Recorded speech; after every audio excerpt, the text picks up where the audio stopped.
Okay, hello everyone.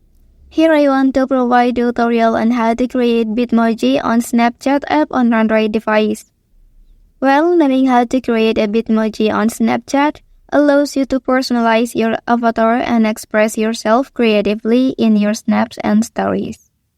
And creating a Bitmoji enables you to customize various features such as hairstyle, facial features, clothing, and accessories to create a digital representation of yourself.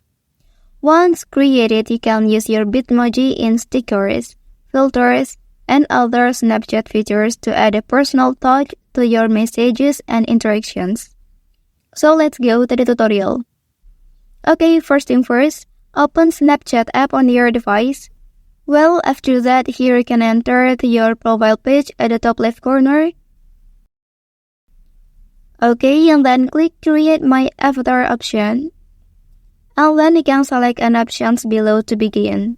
Okay, after that, here you have to show your face.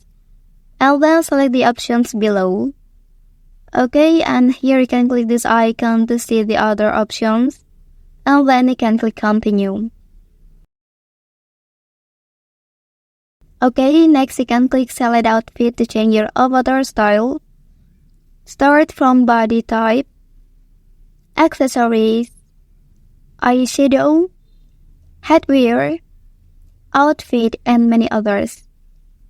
Okay, after finishing, and then click Save here. Well, that's the tutorial on how to create a Bitmoji on Snapchat app on Android device. If you are helped by this video, don't forget to like and subscribe to get other information from this channel. Thank you.